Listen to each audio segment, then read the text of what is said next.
Halo Sobat Sketsa, selamat datang kembali di Sketcast bersama aku, Putri Sabrina dari Fakultas Ilmu Sosial dan Ilmu Politik dan juga teman aku. Halo semua, kenalin nama aku Aris Satria dari Fakultas Biologi. Halo Sobat Sketcast, gimana kabarnya nih?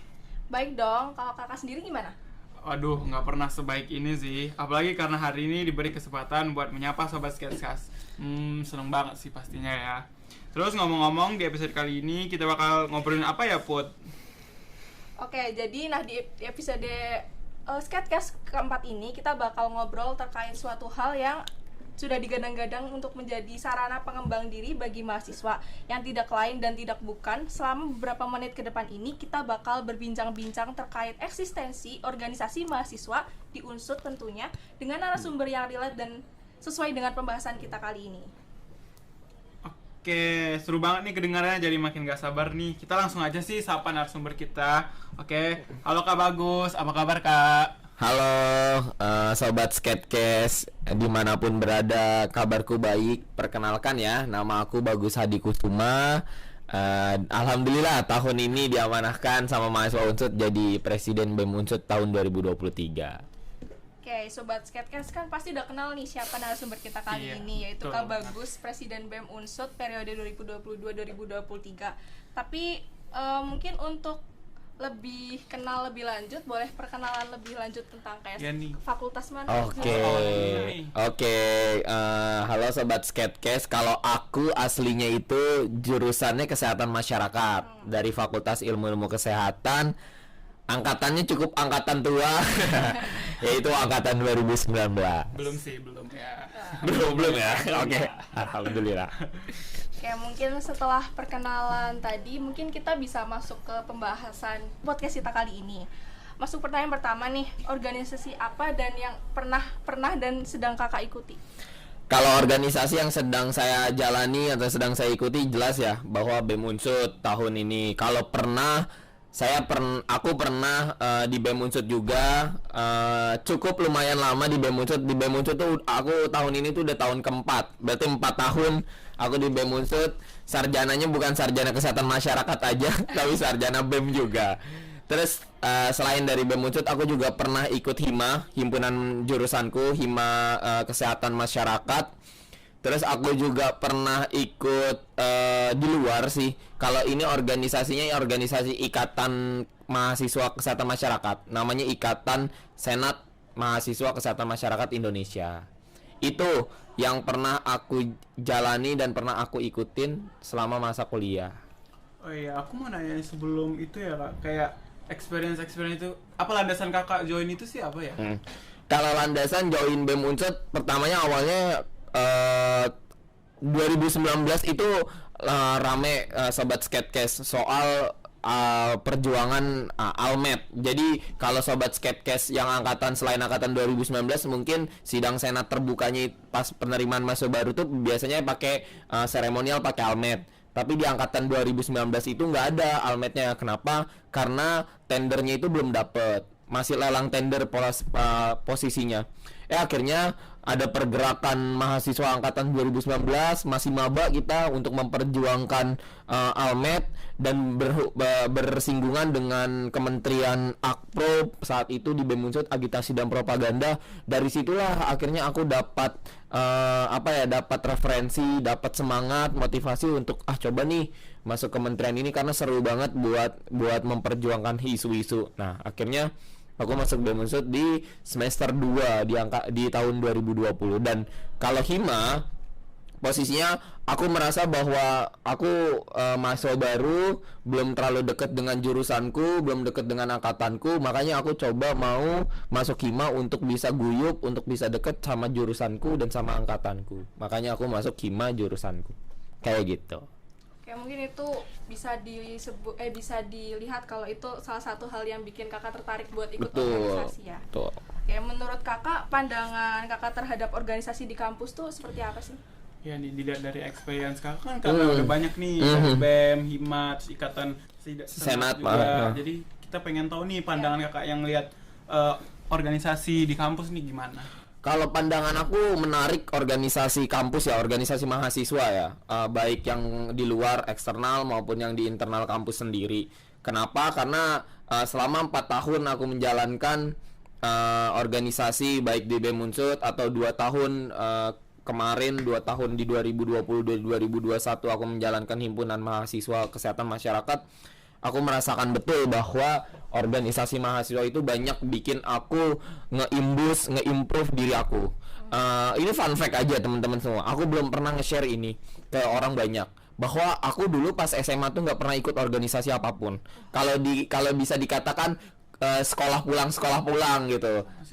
Sekolah pulang tiba-tiba aku masuk ke dunia kampus yang ternyata banyak senior ngasih tahu bahwa ada satu kegiatan atau ada satu lembaga yang dimana bisa bikin kamu mengimprove diri, bikin kamu bisa paham hal-hal selain akademik, yaitu organisasi mahasiswa. Nah makanya aku berangkat dari situ, coba belajar di kelas, belajar juga di organisasi, dan ternyata benar-benar ya, kita bicara public speaking, kita bicara time management, kita bicara disiplin, itu bukan bicara di akademik, bukan bicara di ruang kelas, tapi kita bicaranya di organisasi. Nah itu ya yang ngebuat aku, yang dulunya pas SMA aku gemeter ngomong di depan kelas, sampai sekarang aku udah insya Allah berani untuk ngomong di orang banyak gitu, kayak gitu sih.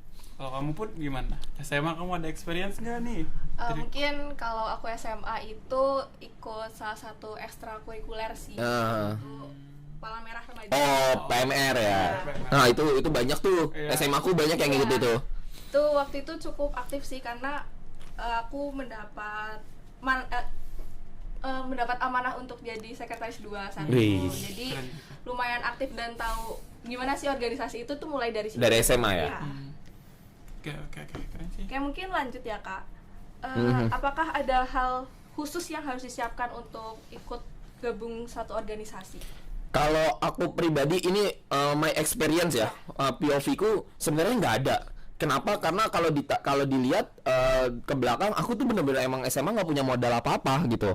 Tapi yang menurutku mungkin perlu dijadikan awal yaitu adalah niat sih ya. Karena aku pribadi awalnya cuma modal niat doang gitu loh. Aku nggak punya modal. Aku ditanyain, kamu dulu ekstrakurikulernya apa? Aku bilang, aku gak ikut apa-apa karena aku lebih banyak nongkrong dulu SMA. Aku lebih baik main gitu. Tapi akhirnya karena aku niat, aku pas di screening menyampaikan bahwa niatku main belajar, niatku mau berdampak, kontribusi di organisasi yang pengen aku ikutin, dan ternyata screenerku yang nge-screening aku ya saat itu menteri dan kadifku di Hima dan di BEM mungkin percaya bahwa niatku baik, ya akhirnya mereka membukakan jalan hal tersebut, dan alhamdulillah aku bertahan sampai detik ini karena niat itu gitu. Ya itu sih. Kalau menurutku itu. Tapi kalau semisal teman-teman semua kayak tadi ya, kayak kamu udah punya pengalaman jadi dulu jadi PMR, sekretaris, itu lebih keren lagi. Karena kalian udah paham organisasi itu jalannya kayak gimana. Keren sih. Menurut kakak manfaat apa aja sih yang didapatkan dari bergabung organisasi? Kayak tadi kan udah disebutin kayak public speaking dan banyak manfaat lainnya. Wah, kalau aku sering ditanyain kayak gini, aku bilang aku nggak bisa ngelis tanganku 10 tuh, nggak, jariku tuh cuma 10 tuh nggak bisa gitu. Saking banyaknya gitu. Contoh gimana aku bisa time management, disiplin, dan yang menurutku paling aku dapatkan, oke lah kalau orang bilang banyak ya di konten sosial media atau di TikTok sekarang, ya kamu nggak usah masuk organisasi buat belajar public speaking, bisa kok gitu. Tapi yang menurutku nggak bisa kamu dapatkan di luar sana selain di organisasi adalah apa? Loyalitas dan komitmen sih, gitu. Karena kamu bener-bener ditempa. Ya kita mengamini bahwa organisasi mahasiswa kan adalah kerja yang ikhlas ya. Kita nggak dapat gaji, kita nggak dapat apa-apa. Tapi kita nggak dibayar kan gitu. Tapi kita benar-benar seluruh tumpah darah kita tuh mau bikin organisasi kita itu keren, organisasi kita itu sampai kepada goals yang kita sepakati. Nah itu yang menurutku butuh komitmen dan loyalitas yang besar kan. Karena motivasinya cuma motivasi teman dan motivasi diri sendiri. Kalau kerjaan kan ada motivasi tunjangan ya, atau uang gitu, atau uang insentif. Nah makanya menurutku di luar sana yang nggak bisa didapetin di luar sana kecuali di organisasi adalah komitmen dan loyalitas gitu. Gimana kamu ngerasain nggak? Ya. Dapat nggak loyalitasnya gitu kan, kita nih juga ikut OKM ya, maksudnya kita kan juga Nah ya berorganisasi juga. Nah itu juga dapat sih ya, Tentunya dapet kayak sih. Kenal. kerja gitu, tapi kayak walaupun ini nggak ada apa sesuatu yang diharapkan gitu, tapi tetap kita bakalan tetap ngelaksanainnya gitu. Iya, Oke.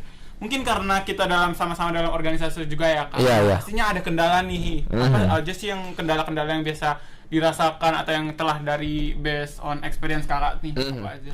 Kalau kendala ya cukup lumayan ada, cukup dan lumayan banyak juga. Pertama mungkin kendalanya kita adalah organisasi mahasiswa yang dimana kegiatan-kegiatan itu penuh dengan keikhlasan, penuh dengan rasa tanggung jawab aja gitu loh, tanpa ada support yang lain. Mungkin banyak makanya aku bilang tadi komitmen dan loyalitas, masih banyak ada orang-orang yang menanggapi bahwa organisasi itu buang-buang waktu aja gitu. Dia cuman masuk organisasi pertama, tiba-tiba di tengah jalan buang-buang waktu aja. Dan itu sangat kendala. Coba bayangin kalian berdua satu divisi 5 orang, tiba-tiba 3 orang keluar tinggal kalian berdua, kan berat banget kan? Aduh, Ya, sih. nah itu ada kendala-kendala itu. Dan kedua, ya pastilah kita di sini, aku, kalian semua teman-teman sobat Skatecast, bahwa kita datang ke kampus dengan merantau atau yang asli sini, niatan awal kita kan akademik ya. Niatan awal kita kan kita mau dapatin gelar sarjana, tapi ada kegiatan-kegiatan lainnya jadi kegiatan mendukung, contohnya Ormawa gitu. Nah, pasti yang menurutku ini jadi agak kendala. Aku menganggap ini kendala juga, tapi aku menganggap juga ini tantangan. Kenapa? Yaitu jadwal akademik ya. Banyak mungkin yang tadi dari Fabio atau yang teman-teman eksak biasanya kan ada praktikum. Lapraknya. Wah, lapraknya. Aku jujur, aku kan mahasiswa kesehatan masyarakat Ya, yang anak betul eksak sih. juga gitu loh. Ngerasain lah ya. Dan praktikum tuh sangat-sangat menyita waktu. Karena kita harus ngerjain praktikumnya sih cepet ya, tapi lapraknya itu yang lama gitu. Nah itu. Dan terakhir menurutku kendalanya yang agak-agak berat sekarang ini adalah bicaranya adalah masalah ini ya, bahwa mahasiswa udah tidak mau disibukkan dengan hal-hal yang sifatnya adalah bermanfaat sama orang lain gitu. Banyak mahasiswa di luar sana yang maunya cukup kerjaan kelar habis itu udah gitu loh, nggak mau bersosial. Karena aku sering, kamu mau masuk organisasi apa, mau nambah jejaring, tapi di saat kamu masuk organisasi kamu nggak mau bersosial gitu, kamu nggak mau berteman dengan orang banyak, gimana mau jaringan kamu atau relasi kamu luas kalau kamu masuk organisasi nggak mau berteman, berkerabat dan lain sebagainya. Nah itu sih yang menurutku kayaknya teman-teman mahasiswa harus bisa balikin lagi ke definisi awal deh, biar nggak salah kaprah bahwa organisasi itu benar-benar punya manfaatnya gitu, kayak gitu sih. Jadi kadang kendala itu bukan cuma dari luar tapi emang dari Internal, betul dari diri sendiri, dan paling berat tuh dari diri sendiri tau. Nah, niat juga sebenarnya kita kayak komitmen bener ya, kayak misalnya dari awal kita kayak komitmen aja, cuman kalau di tengah-tengah komitmen kita turun, kayak itu memang jadi kendala. Iya, demotivasi kan pasti di tengah-tengah ya, kayak misalkan kita capek, nah bangkitin lagi tuh biar motivasi itu yang berat gitu. Oke, dari kakak sendiri nih, kan tadi dibilang dari eksak ya, dari IPA juga, dari sains. Nah, kalau dari kakak sendiri ada saran nggak gimana nih untuk teman-teman Skatecast yang dari eksak juga, terkhususnya untuk ngatur waktu nih, misalnya mereka join organisasi juga, mereka gimana nih sih tips-tips biar bagi waktunya gitu? Untuk sobat Skatecast yang mahasiswa eksak, cukup pinter harus bagi waktu ya gitu. Karena kalau kalian nggak bagi waktu dengan pintar, tinggal tanggungannya dua, organisasi kalian yang jadi pertaruhan atau akademik kalian yang jadi pertaruhan. Tadi kan kita mau bahwa semuanya balance ya, seimbang. Setidaknya kalau ada yang timpang tuh nggak beda jauh gitu. Nah menurutku cara ngatasinnya adalah pasti banget, walaupun ini klise tapi ini penting, adalah gimana caranya ngatur waktu dan nyatet setiap agenda teman-teman.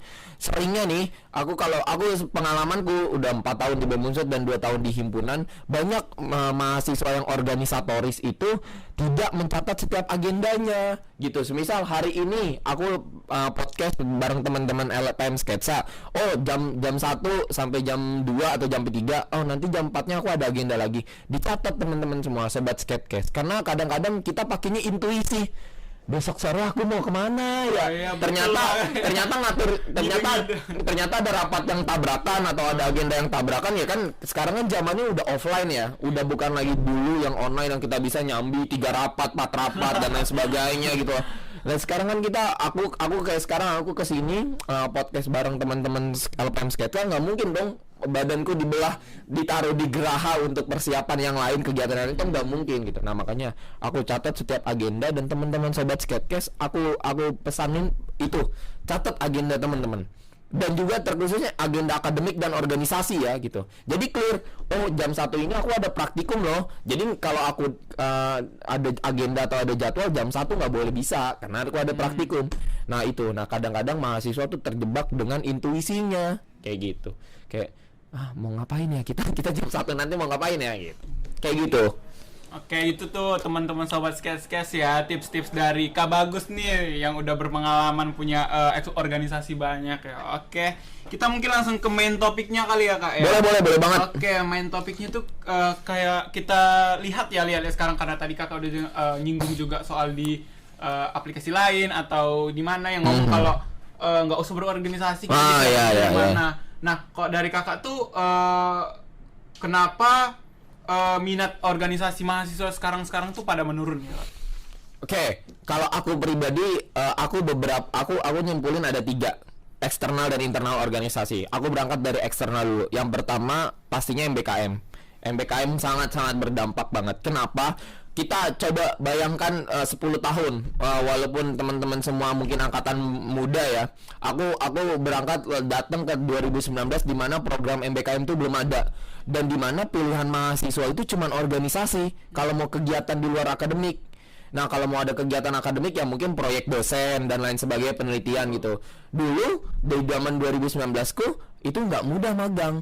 Magang itu cuman magang orang-orang yang sifatnya memang udah deket sama dosen. Semisal kamu atau semisal aku deket sama dosen A, aku langsung dipilih gitu loh. Nggak open recruitment yang terbebas gitu, open pendaftaran yang bebas, yang benar-benar semua orang bisa daftar.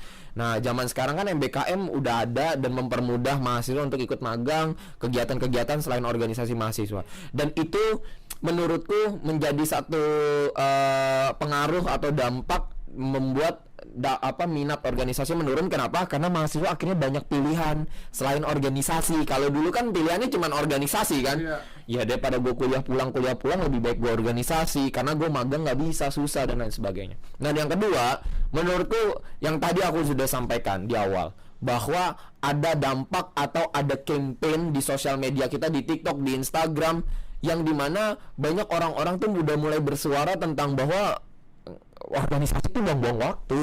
Organisasi itu cuman nggak ada manfaatnya gitu, cuman capek doang, nggak dapat gaji, nggak dapat konversi SKS dan lain sebagainya. Dan itu di campaign terus-terusan, akhirnya orang-orang terdoktrin akan hal tersebut gitu loh. Yang padahal aku nggak senang akan hal tersebut. Gimana kalau memang orang tersebut yang ngomong adalah dulunya berpengalaman organisasi, clear, mungkin dia punya traumatis terhadap organisasinya. Tapi yang ngomong semisal nggak punya background organisasi, iya, dia ngomong cuman sebatas ngomong aja, tapi dia nggak pernah ngalamin di posisi kita yang berorganisasi. Kan itu nggak fair ya gitu. Mereka mengkampanyekan nggak boleh masuk organisasi padahal dia belum pernah ngalamin di organisasi yang begitu serunya. Dan yang terakhir, menurutku ini faktor internal. Organisasi sekarang tuh udah banyak yang kolot, banyak yang tradisional dan konservatif. Sobat Skatecast dimanapun berada, teman-teman yang ikut organisasi dan jadi organisatoris, minta tolong buat pesanku adalah coba bikin organisasi relevan dengan zaman ini gitu. Jangan program kerja udah 10 tahun yang lalu masih tetap dipertahankan gitu. Kenapa? Karena kondisinya bukan zaman dulu sekarang. Sekarang 2023, era keterbukaan informasi, semua kayaknya harus ada di sosial media, semuanya harus ada dengan update yang sekarang. Coba kita bayangin gini. Kegiatan zaman dulu atau seminar zaman dulu itu ada seminarnya sifatnya adalah offline, di aula, di ruang kelas, peserta datang, ada pembicara, ada moderator, clear. Zaman sekarang kan bisa dengan mudah pakai Gmeet, pakai Zoom ya kan. Itu lebih fleksibel kan buat orang ikut, dan itu lebih gratis untuk secara persiapan pendanaan ya kan.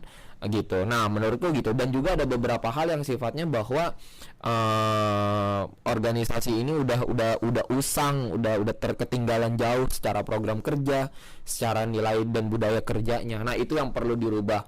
Dan sedikit ya, ini bukan mau flexing, tapi di BEM Unsur sendiri di tahun ini aku coba ngarahin ke sana gitu, bahwa kalian secara permediaannya, media sosial kita, secara program-program kerjanya minta tolong dievaluasi besar-besaran, mana yang udah nggak relate sama zaman. Dan itu terjadi. Dulu BEM Unsur tuh punya kegiatan namanya FOSA, festival student buat acceleration buat apa namanya, buat career preparation dan abroad. Kalau kita bikin seminar hal tersebut itu udah nggak berguna. Kenapa? Karena mereka bisa mudah di kamar sambil rebahan buka TikTok, banyak konten kreator yang bicaranya studi abroad dan career preparation, ya kan? Buat apa orang capek-capek datang ke satu tempat, harus bayar tiketnya juga, kita juga capek-capek, yang padahal mereka tinggal duduk buka TikTok, liatin konten kreator yang nyiapin gimana tips and trick studi abroad yang berhasil, gimana tips and trick wawancara, interview, bikin CV dan lain sebagainya. Nah, itu yang mau aku saat ini lagi usahakan untuk coba berubah kayak gitu. Berarti emang harus ngikutin kondisi zaman. Bener banget, karena menurutku mahasiswa zaman sekarang lebih pintar dalam menganalisis organisasi. Beda zaman dulu ya. Aku kalau ngobrol sama kakak tingkatku di Kesmas, ya mereka tinggal diajakin ngobrol di burjo sama cuttingnya. Ayo ikut organisasi bisa public speaking, bisa time management dan lain sebagainya. Mereka langsung oke gitu. Oke, besok Kak aku daftar gitu. Kalau zaman sekarang enggak. Maba-maba 2023 atau teman-teman 2022, kalian tuh benar-benar sampai A sampai Z analisis. Gini, goalsnya sesuai gak sama passionku, goalsnya sesuai gak dengan goalsku, benefitnya apa, orang-orangnya toxic gak, cara budaya kerjanya sehat gak, produktif, efisien dan efektif gak. Wah, itu yang menurutku, aku kalau ngobrol sama angkatan 2023, angkatan 2022, menurutku mereka lebih keren ketimbang aku dulu 2019 untuk masuk organisasi. Kayak ya udah, aku cuman pengen organisasi punya teman banyak aja gitu. Kayak gitu. Maba sekarang tuh kayak lebih selektif ya. Selektif, betul. Nah, itu kita ngerasain juga ya, pas bagian open recruitment kita kemarin juga, kita ngerasain kayak, oh dulu peminatnya segini nih, gini, sekarang kayak loh kemana gitu kan. Terus dia dilihat dari motivasi mereka gitu, alasan itu kayak kita menimbang juga nih, oh ternyata ini nih apa yang mau dirasain mereka, apa yang pengen didapetin dan apa goals mereka. Nah, itu dia. Itu ya kita juga harus menyesuaikan. Nah, itu real. Jadi memang makanya kenapa aku bilang bahwa organisasi zaman sekarang harus relevan, jangan kolot, harus fleksibel. Kita tuh bukan orang atau pendaftar yang ngikutin goalsnya organisasi, tapi kalau bisa organisasi itu agile terhadap goalsnya pendaftarnya gitu. Harus bisa fleksibel nyesuaiin, tapi tetap ke hal yang baik ya. Gitu. Oke, gimana Put? Kamu mau ada lagi nggak Put yang mau disampaikan? Menarik sih dari pembahasan. Ya, menarik banget sih karena topik utama kita ya tentang sepinya peminat sekarang. Nah, selanjutnya nih apa ya, maksudnya kayak menurut kakak nih organisasi tipe organisasi yang relevan untuk sekarang mahasiswa sekarang tuh apa aja sih? Kalau aku pribadi semua tipe sebenarnya masih oke ya. Teman-teman UKM, BEM, DLM, himpunan mahasiswa jurusan, menurutku semua atau komunitas-komunitas lainnya yang kayak paguyuban dan lain sebagainya, menurutku kita tuh masih sesuai. Kita tuh masih relevan sama zaman. Asalkan nih syaratnya adalah ya kita rubah visi misi kita rubah cara kerja kita rubah program kerja kita, itu aja. Jangan bilang bahwa UKMA udah nggak relevan sama zaman karena begini-begini, atau BEM udah nggak relevan sama zaman. Salah gitu. Kenapa ya? Karena minatnya mahasiswa tuh masing-masing ya. Ada yang ikut LPM sketsa karena suka jurnalistik dan lain sebagainya. Ada yang ikut BEM pengen jadi orang yang bisa memplanning, organizing dan action gitu. Ada yang mau ikut UKM karate karena pengen karate passionnya dan lain sebagainya. Menurutku kita masih relevan. Lembaga-lembaga kita masih relevan, tapi yang mungkin nggak relevan adalah nilai-nilai di dalamnya, budaya kerjanya, program kerjanya dan lain sebagainya, kayak gitu. Karena baik lagi organisasi itu suatu wadah. Betul. mahasiswanya itu untuk ngembangin dirinya mereka. Betul. Oke, jadi di antara 3 poin yang tadi ya, yang tadi ada MBKM, campaign sosial media, sama organisasi yang konservatif. Nah, kita tuh pengen tahu nih, kan tadi ada poin pertama kita MBKM ya, kita betul. MBKM lagi. Itu seberapa dampak sih menurut kakak? Wah, dampak banget ya. wah, nggak tahu kalau di teman-teman LPM sketsa gimana dan sobat sketcast yang relate sama hal ini. Tapi aku sampaikan bahwa aku pun di BEM Unsud pun juga merasakan sekali dulu zamannya sebelum ada pilihan program MBKM sampai ke tahap sekarang ada program MBKM. Menurutku sangat-sangat berdampak sekali ya. Menurutku dari 3 yang tadi faktor itu yang paling banget signifikan dampaknya adalah MBKM. Kenapa? Karena di beberapa fakultas di Unsud itu diwajibkan gitu, bukan hanya sebatas relawan, maksudnya apa ya, relawan kemauan keinginan pribadi untuk mau ikut magang keluar, tapi ada kewajiban dari dekanatnya atau dari dosen-dosennya, kamu pada semuanya ikut ini ya, ikut magang ya, jadi benar-benar ikut magang satu angkatan. Bahkan ada di beberapa jurusan yang nggak perlu aku sebutkan di salah satu fakultas di Unsud itu diwajibkan satu angkatan, dan bahkan satu angkatan tuh nggak ada yang kuliah, di semuanya magang. Semuanya magang. Dan ya udah, dan ya gini.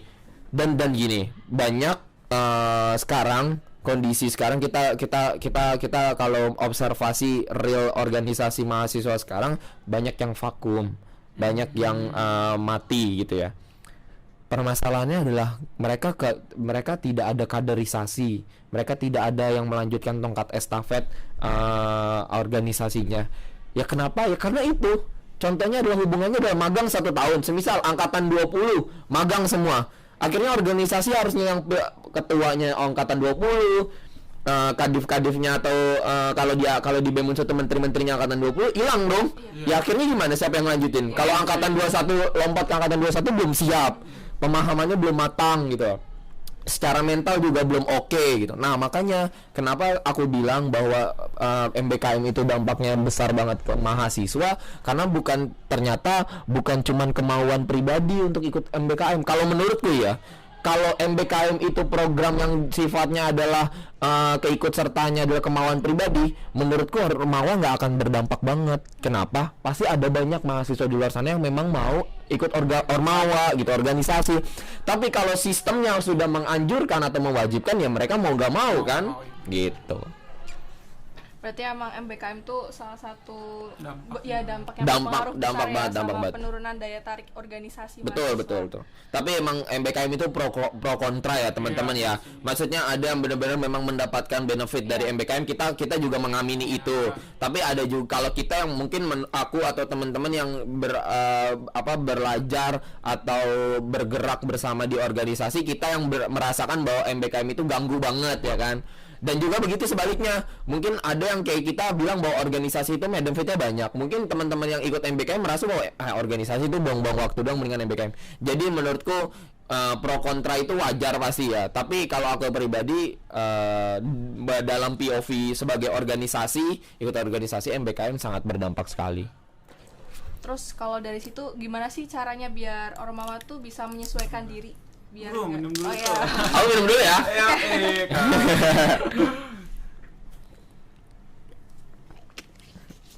Apa? Gimana? Sorry. Gimana sih biar organisasi mahasiswa atau Ormawa itu bisa menyesuaikan diri biar nggak kalah worth it sama program MBKM gitu? Ini menarik nih. Aku selalu ngomong ke internalku BEM Unsud, dan mungkin dengan podcast teman-teman sketsa ini atau sketcast ini bisa jadi campaign yang menarik untuk teman-teman di luar sana. Adalah menurutku kalian teman-teman semua dimanapun berada, sobat sketcast, baik mahasiswa Unsud yang sekarang ikut organisasi, segera ngumpul. Kalau kalian itu sebagai ketua atau sebagai pimpinan, segera ngumpul. Kalian harus rapatin program jangka panjang, rencana jangka panjang kalian untuk benar-benar relevan organisasi kalian sama zaman ke depannya. Dan kedua, evaluasi besar-besaran soal program kerja yang sudah turun-temurun dari 5 tahun lalu, dari 3 tahun lalu. Apakah itu masih bisa relevan? Apakah itu perlu dimodifikasi? Atau apakah itu perlu dihilangkan, dieliminasi? Jadi itu. Dan yang terakhir menurutku, sekarang kan kita sering ya bahwa organisasi mahasiswa itu BEM, lah DLM, UKM, himpunan mahasiswa jurusan. Sekarang arahnya adalah tentang ke sosial media, konten, digital konten dan sebagainya. Jadi minta tolong ke semua organisasi yang sekarang Sobat Skatecast lakukan, udah mulai berubah bertransformasi secara sosial medianya, karena maba itu sebelum daftar organisasi ngelihat itu Instagramnya dulu ya kan, Iya bener sih, ya kan, iya Menarik gitu, apa enggak ya? iya menarik Iya. atau enggak secara feeds, secara konten-kontennya, atau secara followersnya pun juga jadi bahan Iya, pertimbangan, bisa ini sih. followersnya banyak gak begitu. Nah, itu karena kenapa? Karena itu adalah ini portofolio awal, testimoni awal. Orang kan gini, maba pengen daftar LPM Sketsa atau BEM, kan nggak mungkin langsung tiba-tiba ujuk-ujuk nanya ke aku atau nanya ke teman-teman kan, dia nggak tahu jaring aksesnya kemana, harus ngubungin siapa, nggak tahu kan. Jadi yang paling mudah sekarang adalah sosial media kan, dia buka TikToknya, dia buka Twitternya kah, atau dia buka Instagramnya, tapi yang paling sering Instagram ya. Iya. Lihat, scrolling, oh ini kegiatan apa, oh ini kegiatan, dan itulah harusnya teman-teman semua Sobat Skatecast yang sedang ikut organisasi mahasiswa di kampus, di Unsud, cobalah untuk ngedobrak transformasi digital sosial media teman-teman semua, biar teman-teman semua jadi menarik, biar teman-teman semua kalau dilihat nanti maba pendaftaran kepengurusan teman-teman jadinya bakal tertarik gitu, motivasinya besar untuk ikut organisasi teman-teman kayak gitu. Itu mungkin bisa jadi salah satu tips ya buat Betul. Tips, organisasi mahasiswa. Oke, selanjutnya menurut kakak MBKM dan organisasi ini bisa berjalan beriringan nggak sih, baik programnya atau ya saat berjalannya itu kira-kira bisa nggak beriringan? Kalau aku pribadi ini MBKM dan organisasi mahasiswa seharusnya bukan seperti dua sisi mata koin ya. Seharusnya mereka berdua itu bisa berkolaborasi dengan baik gitu. Tapi menurutku memang butuh sistem atau butuh rules, aturan yang jelas dari kampus bahkan dari kementerian. Kenapa? Karena kalau sekarang rulesnya tuh belum jelas gitu. Ya udah, rulesnya yang paling jelas adalah MBKM. Ormawa kayak dianaktirikan. Ya gak sih? Iya. Kita Kayak sepakat gak? kegiatan wasting time banget Iya, gak sih lihat kesannya gitu contoh ya. MBKM konversinya banyak. Kedua, MBKM dapat tunjangan. Ketiga, MBKM dapat jejaring keluar dan lain sebagainya, sertifikat yang bisa dipakai buat nanti daftar kerja. Tapi kalau organisasi kan lihat, cuman dapat sertifikat. Kalau kita bilang bahwa oh kamu tuh pasti bakal dapat jejaring, kamu tuh bakal bisa dapat time management, itu sifatnya abstrak, nggak konkret. Orang tuh nggak mau loh yang sifatnya kayak gitu gitu. Kalau konversi kan sifatnya konkret. Oh iya, gue udah langsung 22 SKS gue hilang gitu loh. Atau gue dapat uang ya jelas material kan. Nah orang tuh zaman sekarang, anak-anak zaman sekarang tuh nggak mau kayak lip service, maksudnya manis di bibir doang gitu loh. Kan kalau kita ngepromosin organisasi kan kayak gitu kan, manis di bibir doang kan. Nah makanya maksudnya gitu, aku sering ngobrol sama Pak WR3 di Unsud, Pak WR kita, bahwa Pak minta tolong Pak, organisasi mahasiswa kalau dianaktirin kayak gini, percaya saya jamin Pak, 3 tahun sampai 5 tahun bakal sepi peminat, bakal turun habis-habisan. Karena ini data, BEM Unsud punya data 3 tahun terakhir, 2020, 21, 22, 23, 4 tahun terakhir pendaftar BEM Unsud tuh trennya menurun. Kalau bicara grafik tuh bener-bener nurun, dan di tahunku 2023 turun drastis dari tahun 2020.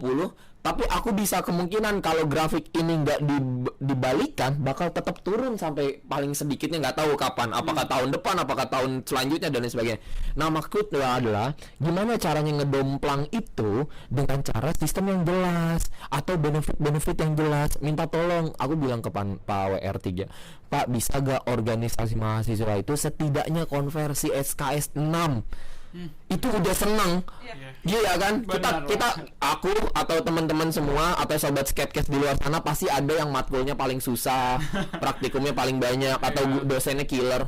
Ya udah, mungkin konversi itu buat ngegantiin kelas-kelas yang kayak gitu, dan itu sangat menguntungkan sekali gitu buat teman-teman organisatoris di luar sana. Nah makanya aku terus mendorong, Pak, ayo Pak, 6 SKS saja. 6 SKS kan berarti 3 matkul ya, atau 2 matkul sama 2 praktikum ya kan, gitu. Udah cukup gitu aja dulu gitu, 6 SKS. Nggak usah kita kayak MBKM 20 SKS yang sebesar itu gitu. Dan kita akhirnya sumpah ya, teman-teman ini agak geser sedikit ya, bahwa kalian semua yang ikut MBKM dengan konversi 20 SKS dan ngambil 2 semester, kalian 1 tahun nggak kuliah, belum tentu kalian benar-benar bisa mampu menghadapi dunia kerja gitu. Nah inilah kenapa makanya aku bilang bahwa organisasi itu harus ditaruh posisinya sejajar sama MBKM. Kalau sekarang kan lihat ketimpangannya jelas lah. Kalian bisa ngebandingin. Sobat Sketcast mungkin bisa nanti bikin analisis SWOT aja deh.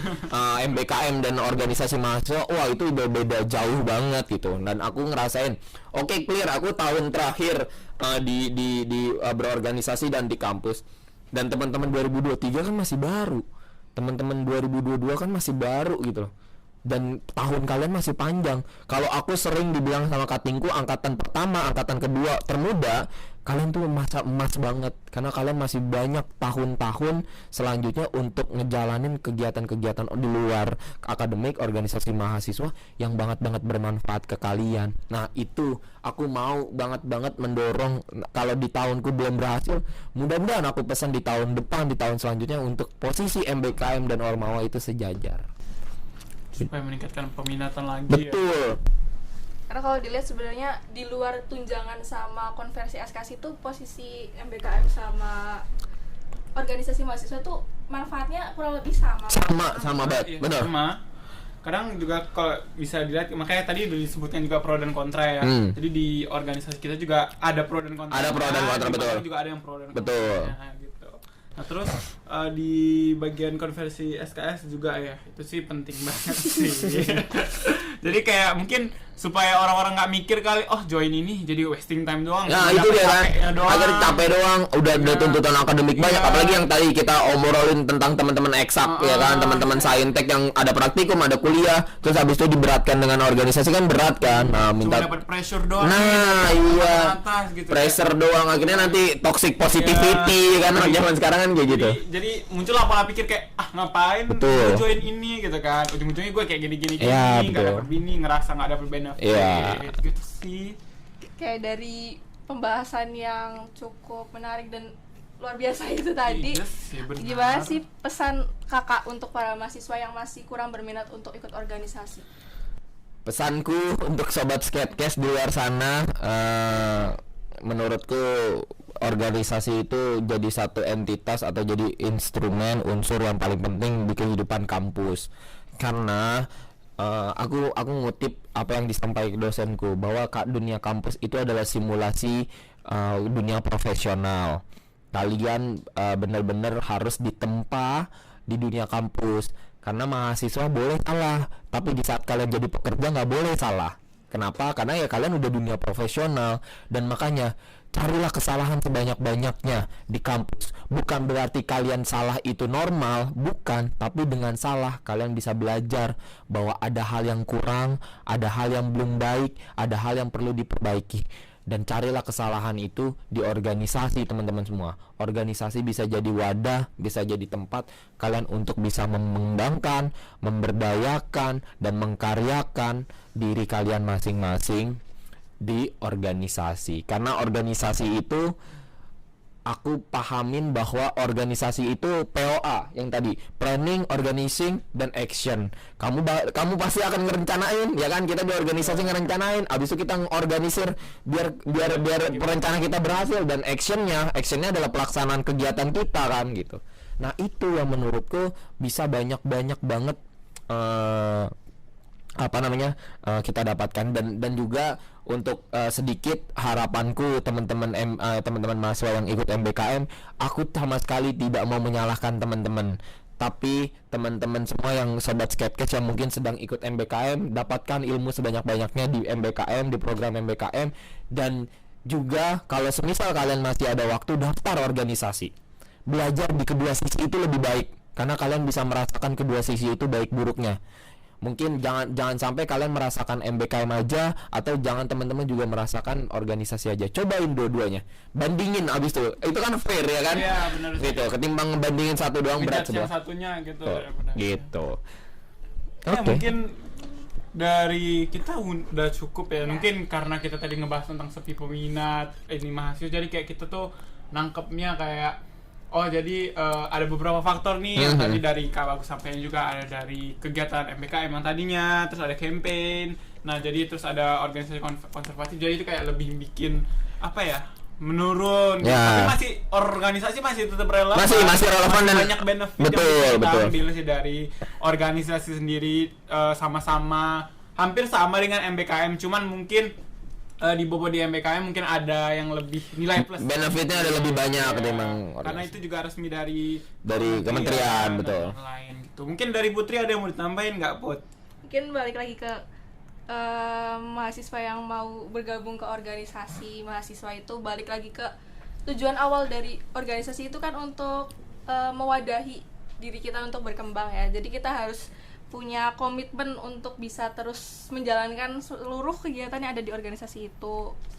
Mungkin itu sih kalau menurut aku. Benar banget. Keren, bener. Organisasi itu kayak tempat kita berkembang di Ya. kampus. Betul. Benar tadi. Yang penting- Kayak kita berani salah aja sih Ya, yang penting intinya, kita punya supaya kita niat belajar. untuk belajar, untuk berkembang di organisasi itu. Oke. Kayak mungkin udah. Udah, dari aku sudah. Kita mau nyampein terima kasih juga kepada Kak Bagus, Sama-sama. selaku narasumber kita yang kali ini di Sketchcast episode 4 kali ini. Terus aku dari Fakultas Biologi Ari Satria, dan Aku Putri Sabrina dari Fakultas Ilmu Sosial dan Ilmu Politik. pamit undur diri. Sampai jumpa di Sampai tunggu. jumpa. Oh, belum. Kak Bagus belum nih penutupan nih. Oke. Ya, terima kasih teman-teman LPM Sketsa, dan terima kasih sobat Sketcast dimanapun berada yang mendengarkan podcast ini. Semoga apa yang diskusi ini, podcast ini, atau apa yang aku sampaikan, POV ku, experience ku bisa jadi berguna untuk teman-teman semua. Yang angkatan baru-baru berguna untuk mengarungi dunia kampus dan berorganisasi. Untuk angkatan yang lama berguna juga untuk mengevaluasi dan merefleksi dirinya, kayak gitu. Oke. Makasih buat teman-teman Sketcast yang sudah mendengarkan episode Sketcast keempat kali ini. Aku Putri Sabrina dan Aku Ari. pamit undur diri. Sampai jumpa di episode Sketcast yang selanjutnya, yang tentunya akan semakin menarik dan asik. See you guys. See you. Terima kasih ya Kak Bagus. Sama-sama, terima kasih teman-teman.